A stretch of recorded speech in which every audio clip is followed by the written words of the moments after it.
Hello everyone, welcome back to our channel. आज हम start करने वाले हैं इनऑर्गेनिक फार्मास्यूटिकल्स का थर्ड चैप्टर, जो कि है डेंटल प्रोडक्ट्स। यानी कि दांतों से रिलेटेड जितने भी प्रोडक्ट होते हैं उनके बारे में आज हम इस चैप्टर में स्टडी करने वाले हैं। तो सबसे पहले जानते हैं कि डेंटल प्रोडक्ट होते क्या हैं। Dental product are the pharmaceutical preparation widely used for in dentistry. यानी कि ऐसी फार्मास्यूटिकल प्रिपरेशन जो कि डेंटिस्ट्री में सबसे ज़्यादा यूज़ होती हैं। डेंटिस्ट्री दांतों से रिलेटेड डॉक्टर्स के डिपार्टमेंट का ग्रुप, या फिर जहाँ पर दांतों से रिलेटेड प्रोडक्ट बनते हैं उस डिपार्टमेंट का ग्रुप को हम डेंटिस्ट्री कहते हैं। फॉर फॉलोइंग पर्पस, इनके उपयोग क्या क्या हैं।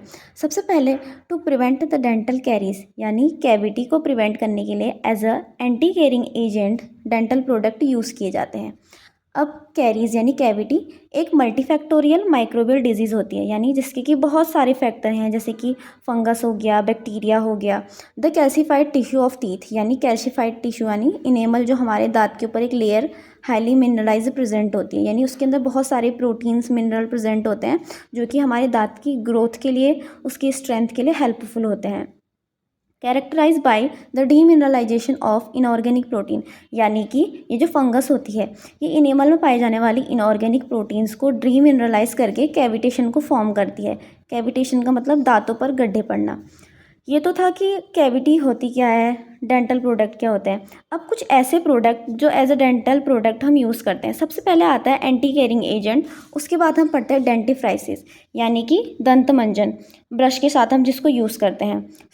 Dentifrices is defined as a substance used with toothbrush for the purpose of visible surface of teeth, यानी कि ऐसे सब्सटेंस जिनका यूज़ हम टूथब्रश के साथ करते हैं for the purpose of cleaning, यानी कि सफाई के मकसद से अपने विजिबल एरियाज ऑफ माउथ, यानी हमारे मुंह का जो दिखने वाला हिस्सा जैसे कि दांत हो गया, इनको क्लीन करने के लिए हम डेंटिफ्राइसिस का यूज़ करते हैं। अब अवेबिलिटी क्या होती है। डेंटल प्रोडक्ट की availability as a tooth powder के रूप में हमें मिल जाता है, टूथपेस्ट के रूप में, लिक्विड्स के रूप में एंड जेल के रूप में मार्केट में मिलता है। अब कुछ ऐसे एजेंट होते हैं जो कि एक डेंटिफ्राइसिस में प्रेजेंट होते हैं, जैसे कि कैल्शियम कार्बोनेट हो गया, स्ट्रोंशियम कार्बोनेट हो गया, डायबेटिक कैल्शियम फॉस्फेट हो गया एंड कैल्शियम फॉस्फेट हो गया। ये ऐसे इंग्रेडिएंट हैं जो कि डेंटिफ्राइसिस में प्रेजेंट होती हैं हमारे दांत को क्लीनिंग पर्पज़ के लिए। सेकेंड चीज़ होती है to clean and polish of teeth. जैसे कि हमने देखा होगा कुछ लोगों के दांत में पीलापन होता है, बट जब वो डॉक्टर के पास जाते हैं तो डॉक्टर उनका एक ट्रीटमेंट करते हैं जिससे कि उनके दांत वाइट हो जाते हैं। तो ये वही एजेंट होते हैं। The cleaning agent must contain fine particle having suitable abrasiveness and remove stain from teeth, यानी कि ऐसे क्लीनिंग एजेंट जिसके अंदर फाइन पार्टिकल यानी कि छोटे छोटे पार्टिकल होते हैं जिनकी सुटेबल एब्रेसिवनेस यानी घर्षण से हमारे दांतों का जो स्टेन होता है टीथ से वो निकल जाता है। थर्ड जो चीज़ आती है वो है to bring freshness of mouth, यानी मुंह से आने वाली बदबू को रोकने के लिए हम माउथ वॉशेस का यूज़ करते हैं। माउथ वॉशेस किल बैक्टीरिया, यानी बैक्टीरियाज को किल करता है। फॉर्मिंग जो प्लेग होता है, प्लेग का मतलब होता है दांतों में लगने वाला पीलापन जो होता है उसको रिमूव करता है। एंड बैड ब्रीथ, यानी जो गंदी स्मेल हमारे मुंह से आती है उसको रिमूव करता है। It also remove mucus and food particle from throat, यानी गले में अटके हुए म्यूकस और जो फूड के पार्टिकल्स होते हैं उनको भी ये रिमूव करता है। अब माउथ वॉशेस जो होते हैं वो 3 टाइप में अवेलेबल होते हैं, plaque inhibitor, anti gingivitic and fluoride. यानी कि प्लेग इनहिबिटर जो प्रिवेंट करेंगे डेंटल प्लेग को, यानी दांतों का जो पीलापन है उनको कम करने के लिए हम जिस टाइप के माउथ वॉशेस का यूज़ करेंगे वो कहलाएंगे प्लेग इनहिबिटर। दूसरे आते हैं एंटी जिंजिवाइटिक। जिंजिवाइटिक का मतलब होता है गम यानी मसूड़े, used for preventing gum disease, यानी मसूड़ों से रिलेटेड जो डिजीज़ होते हैं उनको प्रिवेंट करने के लिए हम एंटी जिंजिवाइटिक माउथ वॉशेस का यूज़ करेंगे। थर्ड चीज़ जो आती है वो है fluoride, used for strengthening enamel, यानी इनेमल जो मैंने लेयर बताई थी उसकी स्ट्रेंथिंग के लिए, प्रिवेंट कैरीज कैविटी यानी कैविटी के प्रिवेंशन के लिए, या रिपेयरिंग द एग्जिस्टिंग वन, यानी कि अगर पहले से कोई कैविटी मुंह में लगी हुई है उसको आगे नहीं बढ़ने देगा, उसके प्रोटेक्शन के लिए भी फ्लोराइड यूज़ किया जाता है। अब फोर्थ जो चीज़ आती है वो होती है to reduce the sensitivity of teeth, यानी दांतों के सेंसिटिविटी। हॉट एंड कोल्ड, ठंडा गर्म जब हमें दांतों पे लगता है उसके लिए भी ये डेंटल प्रोडक्ट यूज़ होते हैं। और पांचवी चीज़ आती है वो है to prevent various periodontal disease. Periodontal disease का मतलब होता है गम से रिलेटेड डिजीज़, यानी मसूड़ों से रिलेटेड जो डिजीज़ होते हैं वो कहलाते हैं periodontal disease. Infection and inflammation of the gum and bones of infection and inflammation of the gums and bone that surrounding and support the teeth। यानी कि इन्फ्लामेशन यानी सूजन आ जाना मसूड़ों पर या बोन्स पर, उनके आसपास जो बोन्स के सराउंडिंग पे जो टीथ प्रेजेंट होते हैं उनको प्रिवेंट करने के लिए यूज़ किया जाता है। सीमेंट एंड फिलर, दांतों में कभी गड्ढे पड़ जाते हैं तो उनमें सीमेंट फिल कराया जाता है, ये भी एक प्रकार का डेंटल प्रोडक्ट है। ओरल एंटीसेप्टिक एंड एस्ट्रिंजेंट, यानी कि ओरल मुंह पर लगाए जाने वाले एंटीसेप्टिक होते हैं, यानी कि माइक्रोब्स की ग्रोथ को जो रोकते हैं। एंटीसेप्टिक एंड एस्ट्रिंजेंट भी एक प्रकार के ऐसी चीज़ होती है जो हमारे ब्लड वेसल्स को कॉन्स्ट्रिक्ट करके प्रोटीन प्रिसिपिटेशन करती है। नेक्स्ट जो अब हम पढ़ेंगे ऐसे ड्रग्स जो कि एज ए डेंटल प्रोडक्ट हम यूज़ करते हैं। सबसे पहला आता है कैल्शियम कार्बोनेट यानी CaCO3। It is an ingredient using in our toothpaste since 1975। ये एक ऐसा इंग्रेडिएंट है जो हमारी टूथपेस्ट में 1975 से यूज़ किया जा रहा है। It is a common substance found in rocks, ये पत्थरों में पहाड़ियों में पाया जाता है। It is more common natural forms, इसकी कुछ नेचुरल फॉर्म्स है जिसका हम यूज़ करते हैं, जैसे कि चौक हो गया, लाइमस्टोन हो गया या मार्बल्स हो गए, ये सारी चीज़ें कैल्शियम कार्बोनेट की बनती हैं। उसके अलावा ये बहुत ही हार्ड का कंपोनेंट होता है जो कि सी एनिमल्स के सेल्स में प्रेजेंट होता है, जैसे कि क्लैम्स हो गया, ऑयस्टर हो गया या टॉर्टॉइज हो गया। उनकी जो शेल होती है वो इतनी हार्ड होती है अपने प्रोटेक्शन के लिए, उसी में हम कैल्शियम कार्बोनेट का यूज़ करते हैं। It is a white odourless powder and colourless crystalline. ये एक प्रकार का सफ़ेद ओडरलेस, यानी इस पर कोई भी खुशबू नहीं आएगी, ये कोई स्मेल प्रोवाइड नहीं करेगा। कलरलेस मतलब वाइट है तो ऑब्वियसली कलरलेस होगा। And practically insoluble in water, यानी वाटर में घुलता नहीं है, इसीलिए तो जो सी एनिमल्स होते हैं उनकी सेल में प्रेजेंट होता है। Calcium carbonate is a mild abrasive which help in safety removal, plaque and brushing and gentle polish away surface stain, जो कि हमारे माउथ से प्लेक को, सरफेस स्टेन को रिमूव करता है। अब इसके कुछ सम अल्टरनेट्स होते हैं, यानी अगर कैल्शियम कार्बोनेट हमारे पास प्रेजेंट नहीं है तो उसके अलावा हम किन किन चीज़ों का यूज़ कर सकते हैं। हाइड्रेटेड सिलिका जेल का हम यहाँ पे यूज़ कर सकते हैं, हाइड्रेटेड एल्यूमिनियम ऑक्साइड का यूज़ कर सकते हैं, मैग्नीशियम कार्बोनेट का यूज़ कर सकते हैं, फॉस्फेट सॉल्ट का या फिर सिलिकेट्स का हम यूज़ कर सकते हैं जब हमारे पास कैल्शियम कार्बोनेट प्रेजेंट नहीं होगा। अब हम पढ़ेंगे कि हम कैल्शियम कार्बोनेट की प्रिपरेशन कैसे करते हैं। It is obtained from mixing boiling solution of calcium chloride and sodium carbonate, यानी कि calcium carbonate and sodium carbonate का जब हम रिएक्शन एक साथ कराते हैं तब जाके हमें कैल्शियम कार्बोनेट का PPT फाउंड होता है एंड LaCl रिलीज होता है। नेक्स्ट जो हमारी ड्रग आती है वो है sodium fluoride. Sodium fluoride varnish is used to prevent caries development, यानी कैरीज डेवलपमेंट के प्रिवेंशन के लिए सोडियम फ्लोराइड यूज़ किया जाता है। सोडियम फ्लोराइड एक बहुत ही मेन इंग्रेडिएंट होता है जो कि हमारे इनेमल की स्ट्रेंथिंग के लिए बहुत ज़्यादा ज़रूरी होता है, यानी कि जब दांतों में कैविटी का फॉर्मेशन हो जाता है, इनेमल अपनी जो खनिज पदार्थ होते हैं इसके अंदर पाए जाने वाले मिनरल्स उनको खो देता है। तो फ्लोराइड क्या करता है, रीमिनरलाइजेशन एक प्रोसेस होती है, उसके थ्रू इनेमल के खोए हुए जो मिनरल्स होते हैं उनको वापस से सही करता है। अब इसकी प्रिपरेशन क्या होती है, bye reacting sodium carbonate and hydrogen fluoride gas. Sodium carbonate and hydrogen fluoride gas की रिएक्शन जब हम साथ में कराते हैं तब जाके हमें सोडियम फ्लोराइड का PPT फाउंड होता है। Double decomposition of calcium fluoride, calcium fluoride के डबल डीकम्पोजिशन से भी हमें सोडियम फ्लोराइड फाउंड होता है, यानी कि दो प्रोसेस हैं इसकी, किसी भी माध्यम से हम सोडियम फ्लोराइड को फाउंड कर सकते हैं। उसके बाद आती है इसकी physical properties. Sodium fluoride is a crystalline solid, एक प्रकार का क्रिस्टलाइन सॉलिड होता है। इट इज़ ओडरलेस होता है। White to greenish colour depend upon its purity, यानी कि वाइट से ग्रीन तक इसका कलर होता है एंड डिपेंड करता है कि कितना प्योर ये है। And it is a hygroscopic solid, यानी कि हवा जो होती है उसमें से मॉइस्चर को जो एब्जॉर्ब कर लेते हैं वो कहलाते हैं हाइग्रोस्कोपिक सॉलिड। अब आती है chemical properties. Sodium fluoride react with water form hydrogen fluoride.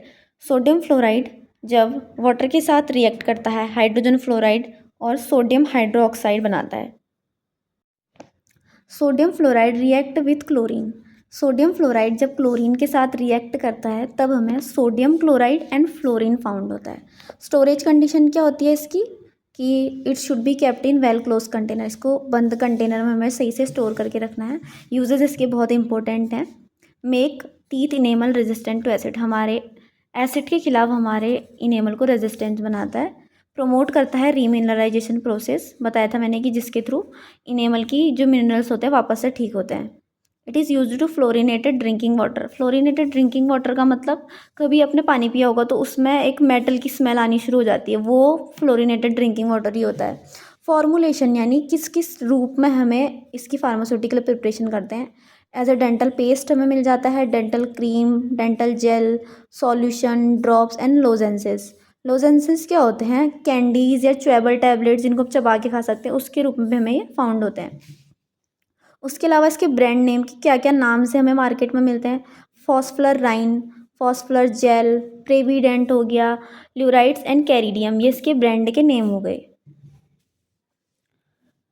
अब नेक्स्ट जो हमारा टॉपिक आता है वो है denture cleaner.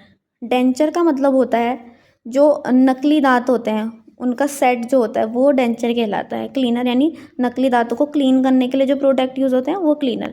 Denture cleaner is also known as denture cleanser. इसको डेंचर क्लेंजर के नाम से भी जाना जाता है। यूज्ड टू क्लीन डेंचर यानी नकली दांतों को साफ करने के लिए यूज़ होता है। When they are out of mouth, mouth से बाहर, मतलब जो नकली दांत होते हैं वो मुंह में पहनाए भी जाते हैं, बाहर भी निकाल जाते हैं, उनकी सफाई हम दांतों मतलब मुंह से बाहर निकाल के करते हैं। मेन यूज़ क्या होता है? To control growth of microbe, यानी साफ़ क्यों करते हैं? ताकि उनमें माइक्रोब्स की ग्रोथ ना हो जाए। डेंचर स्पेशली यानी कि इसमें ना एक कैनिडिडा एल्बिकैम्प्स नाम का एक फंगस होता है जो जल्दी से इसमें ग्रोथ हो जाता है। इसके प्रोटेक्शन के लिए हम अपने जो डेंचर होते हैं उनको भी क्लीन करके रखते हैं। प्रिवेंटिंग डेंचर रिलेटेड स्टोमेटिस यानी denture related disease, inflammation of lips and mouth, mouth and lips की जो इन्फ्लामेशन होता है उसको स्टोमेटिस के नाम से हम जानते हैं। इंग्रेडिएंट यानी कि कौन कौन से तत्व या फिर सामग्री हम कह सकते हैं इसमें यूज़ होती हैं। डाइल्यूट सोडियम हाइड्रोक्लोराइन यानी कि डाइल्यूट सोडियम जो हाइड्रोक्लोरिन होता है एक प्रकार का माइल्ड ब्लीच होता है यानी साफ़ करता है। It is main constituent of several brand of denture cleaner. ये इतना मतलब मेन कंपोनेंट है जो हर के बहुत प्रकार के जो ब्रांड होते हैं उन पे यूज़ होता है, यानी sodium hydrochloride. The ingredient include such as chemicals, बहुत सारे केमिकल्स इनके अंदर प्रेजेंट होती हैं। इसके अलावा भी जैसे कि सोडियम बाइकार्बोनेट हो गया या फिर हम इसको बेकिंग सोडा भी कहते हैं, विच एल्कलाइन द वाटर, वाटर को एल्कलाइन करके डेंचर को क्लीन करता है। सिट्रिक एसिड हम कह सकते हैं जो स्टेन होता है, दाग धब्बे जो होते हैं दांत में, उसको रिमूव करता है। सोडियम परबोरेट या फिर sodium polyphosphate, potassium monopersulphate cleaning और ब्लीचिंग एजेंट होता है। और EDTA भी हम इसमें पाए जाने वाले इंग्रेडिएंट होते हैं। अब इसकी प्रॉपर्टीज़ क्या होती हैं, यानी कि एक जो डेंचर क्लीनर है उसके अंदर क्या क्या प्रॉपर्टीज़ होनी चाहिए। सबसे पहले तो बैक्टीरियोसाइडल होना चाहिए, यानी बैक्टीरियाज, फंगिसाइडल, वायरिसाइडल, यानी कि इन सब से लड़ने के खिलाफ इसके अंदर क्षमता होनी चाहिए। उसके अलावा non toxic and non irritating with oral tissues, हमारे मुंह के जो टिश्यूज़ होते हैं उनको ना फिर उनके लिए ना ही टॉक्सिक होना चाहिए और ना ही उनको इरिटेट करने वाला होना चाहिए। Each of application and removal without residue, यानी इनको पहनना और इनको रिमूव करना आसान होना चाहिए। अ लॉन्ग सेल्फ लाइफ, इसकी लंबी सेल्फ लाइफ होनी चाहिए। उसके अलावा एक्सपेंसिव नहीं होना चाहिए ज़्यादा। Capability to available all the minerals used in denture, capable with all the material used in denture construction and maintain, यानी कि जितने भी मटेरियल जो होते हैं डेंचर बनाते टाइम यूज़ होते हैं उनके साथ कैपेबल होना चाहिए, यानी कि उनको कोई प्रॉब्लम नहीं कॉज करना चाहिए। अब इसकी स्टोरेज कंडीशन क्या होती है? हमें क्या करना है, डेंचर जो होते हैं हमारे नकली दांत उनको कैसे प्रोटेक्ट करके रखना है। कीप योर डेंचर मॉइस्ट, यानी मॉइस्ट रखना है उनको, ठीक है, ताकि वो अपनी जो उनकी जो शेप है उसको लॉस ना कर दे। अगर हम उनको सही जगह पे नहीं रखेंगे तो उनका शेप बिगड़ जाएगा। उसके अलावा follow the instruction on label, label पे जितने भी इंस्ट्रक्शन लिखे हुए हैं उनको ध्यान से पढ़ना है। Rinse your denture well under clean water before putting the them back in your mouth, मतलब जितनी भी बार आप उनको माउथ में पुट कर रहे हैं उनके उतनी बार उनको साफ से धोकर अपने माउथ पे यूज़ करना है। Place the container that hold your denture somewhere safe where and would not be knocked over, यानी कि ऐसी जगह पे आपको अपने जो डेंचर है उनको रखना है जहाँ पर उनको कोई चोट ना पहुँचे या टूट फूट ना जाए। उसके अलावा यूजेस क्या होते हैं, ये तो था डेंचर कि हमें जो हमारे नकली दांत है उनको कैसे वो करना है, और यूजेस क्या हैं, क्लीन, डेंचर क्लीनर के हम बारे में यहाँ पे पढ़ रहे हैं। तो डेंचर की जो हम स्टोरेज पढ़ेंगे कि उसको ऐसे प्रिवेंट करके रखना है। और यूजेस क्या हैं, इन क्लीनिंग डेंचर, यानी डेंचर की क्लीनिंग के लिए हम डेंचर क्लेंजर का यूज़ करते हैं। दे फाइट बैड ब्रीथ, यानी बैड ब्रीथ के साथ लड़ते हैं विथ एंटी बैक्टीरियल प्रॉपर्टीज़, के अंदर क्या होती है, एंटी बैक्टीरियल प्रॉपर्टी होती है जो कि बैड ब्रीथ के लिए फाइट करती है। फॉर्मुलेशन क्या होती है, liquid solution, powder, tablet and paste के रूप में इसकी फॉर्मुलेशन होती है। ब्रांड नेम क्या हो गया, सिक्योर, क्लिंजोडेंट एंड पॉलीएंट नाम से इसके ब्रांड होते हैं, यानी इन नामों से ही हमें मार्केट में मिलता है। नेक्स्ट जो हमारा टॉपिक है वो है डेंचर अडेसिव, यानी कि अडेसिव का मतलब होता है चिपकाना, ठीक है। अभी समझाती हूँ, देखो, डेंचर अडेसिव आर पेस्ट, एक प्रकार का पेस्ट हो सकता है, पाउडर हो सकता है, अडेसिव पैड हो सकते हैं, may be placed in on denture to help them stay in place, ठीक है। होता है क्या है, डेंचर एक प्रकार का पेस्ट या फिर पाउडर होता है जो कि दांतों को चिपकाने के लिए यूज़ किया जाता है। होता है क्या है, जब बुढ़ापे के साथ साथ अगर डेंचर यूज़ कर रहा है तो उम्र के साथ साथ क्या होता है, माउथ की बोन्स या फिर मसल्स श्रिंक हो जाती हैं, तो डेंचर क्या होगा, हमारी दांतों पे फिट नहीं आ पाएगा, तो उसी प्रॉब्लम को ठीक करने के लिए अडेसिव का यूज़ किया जाता है। Sometime denture adhesive contain zinc to enhance adhesion, यानी कभी कभी जो होता है ये डेंचर अडेसिव जो होते हैं इनके अंदर जिंक होता है टू इन्हेंस अडेशन, इन्हेंस करना मतलब अडेशन को इन्हेंस करने के लिए। जो प्रोसेस मैंने बताई थी उसी को यहाँ पे इंग्लिश में लिखा गया है। In the most case probably fitted and maintained denture should not required the use of denture adhesive. Over time shrinked in bones structure in the mouth cause denture and gradually become loose when this is occurs in the denture. Should be reliant on new denture made that fit the mouth properly. Denture adhesive fill gaps को fill करता है cause by shrink के द्वारा जो gap हुआ होता है उसको ये फिल करता है। In given temporary relief from losing denture, temporary relief feel कराता है लूजिंग डेंचर से। अब कंपोजिशन इसके क्या क्या होते हैं, the main ingredient of denture adhesive are classified into 3 group, मतलब 3 ग्रुप में इंग्रेडिएंट इसके डिवाइड है कि कौन किस किस टाइप में डेंचर अडेसिव के अंदर इंग्रेडिएंट प्रेजेंट होते हैं। सो ग्रुप 1 में आता है हमारा अडेसिव एजेंट, यानी जो चिपकाने के लिए जो एजेंट हम इसमें यूज़ करते हैं, जैसे कि ट्रागाकैंथ हो गया, गेलेटिन हो गया, मिथाइल सेल्यूलोज हो गया, कैशिया हो गया, हाइड्रोजेल हो गया, मिथाइल सेल्यूलोज हो गया, करायागम, सोडियम हो गया, ये सारी चीज़ें etcetera.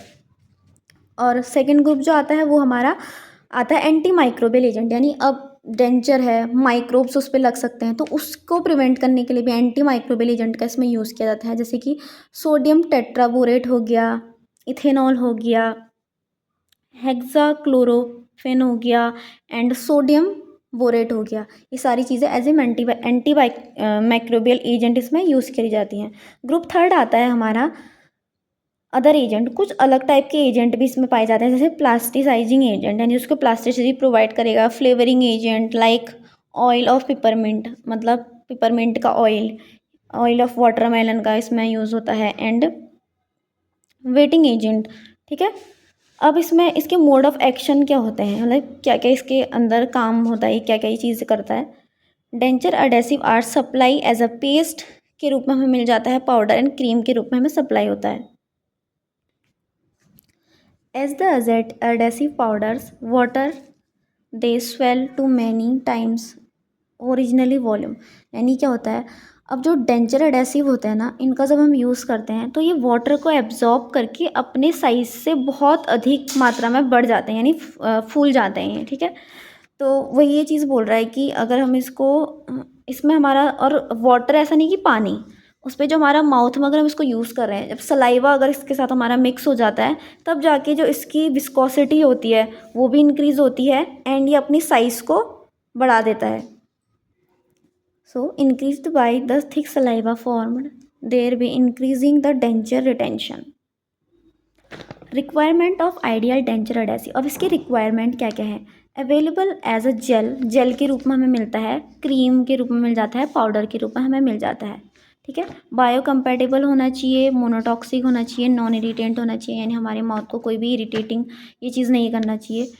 It should have neutral order and taste, अगर इस पर कोई टेस्ट नहीं होता, यहाँ पे मैंने आपको बोला था ना कि इसमें पिपरमिंट का फ्लेवर या फिर वाटरमेलन का फ्लेवर होता है, बट अगर इस पर अगर कोई फ्लेवर ना हो तो वो चीज़ ज़्यादा अच्छी रहती है। Easy to application and removal, पहनने के लिए, निकालने के लिए माउथ से, तो वो ईजी होना चाहिए। Decrease microbial growth, microbial growth नहीं होने देना चाहिए। Adhesive should be retain from 12 to 6 hour के लिए इसके अंदर होना चाहिए। Increase the comfort, retention and stability of denture, यानी पहनने के लिए इसका कंफर्टेबल होना चाहिए हमारे। फॉर्मुलेशन क्या होती है, पेस्ट, पाउडर एंड जेल के रूप में ये हमें मिल जाता है, ठीक है।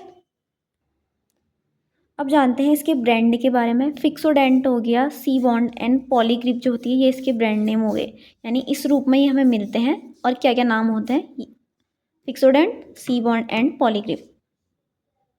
अब जो हमारा लास्ट टॉपिक आता है इस चैप्टर का वो है हमारा माउथ वॉशेस, ठीक है।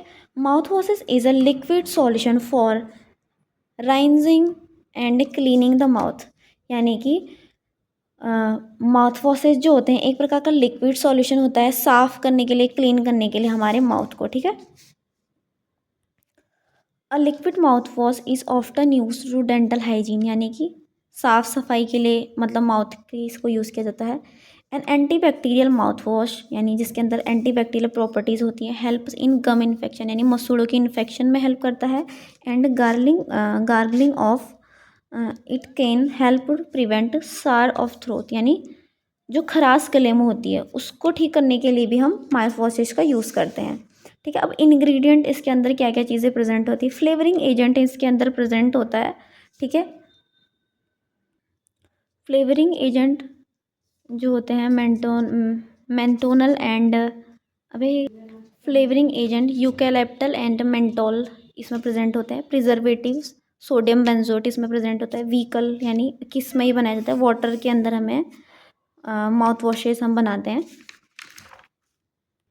स्वीटनर इसमें मतलब मिठास बढ़ाने के लिए इसमें स्वीटनर प्रेजेंट होते हैं। कलरेंट प्रेजेंट होते हैं। एंटीसेप्टिक एजेंट प्रेजेंट होता है, यानी कि माउथ को अगर प्रिवेंट करके रखेगा तो उसके लिए एंटीसेप्टिक एजेंट, यानी माइक्रोब की ग्रोथ नहीं होने देगा। फ्लोराइड प्रेजेंट होगा। यानी डिटर्जेंट, यानी साफ़ करने के लिए माउथ को डिटर्जेंट का होना इसमें बहुत ज़्यादा ज़रूरी है। अब इसकी प्रिपरेशन क्या होती है इसकी। Dissolve the benzoic acid in chloroform, chloroform के साथ जब बेंजोइक एसिड को डिज़ोल्व कराते हैं। ऐड ग्लिसरीन, ग्लिसरीन उसमें ऐड करते हैं, मिक्स करते हैं। एंड डिज़ोल्व द सिन्नामन, सिन्नामन को एंड पिपरमिंट को भी इसमें ऐड किया जाता है। And phenol, alcohol and mix two solution, इन दोनों सॉल्यूशन को आपस में मिक्स करके इसकी प्रिपरेशन करी जाती है। प्रॉपर्टीज़ क्या होती हैं। It must be non toxic, toxic नहीं होना चाहिए। लो इसकी कॉस्ट होनी चाहिए ताकि हर कोई एफर्ट्स कर सके। शुड नॉट इरिटेटेबल ओरल कैविटी, हमारी ओरल की कैविटी जो है, माउथ की जो कैविटी है, टिश्यू है, उनको इरिटेट नहीं करना चाहिए।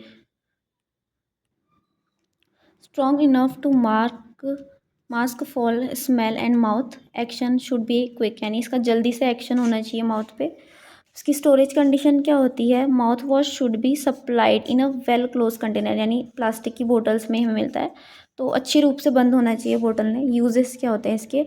एंटीसेप्टिक होता है, एंटीबैक्टीरियल होता है यानी कि माइक्रोब की ग्रोथ को नहीं होने देगा, बैक्टीरिया की ग्रोथ को नहीं होने देगा। एस्ट्रिंजेंट हो गया यानी ब्लड वेसल को कॉन्स्ट्रिक्ट करके प्रोटीन प्रिपरेशन करता है। कूलिंग एंड रिफ्रेशिंग एक्शन यानी ठंडा करता है, रिफ्रेश करता है माउथ को, ठीक है। फॉर्मुलेशन क्या होती है यानी किस रूप में मिलता है, ओरल सॉल्यूशन। अब माउथ वॉश है तो ऑब्वियसली ओरल सॉल्यूशन के रूप में हमें फाउंड होगा।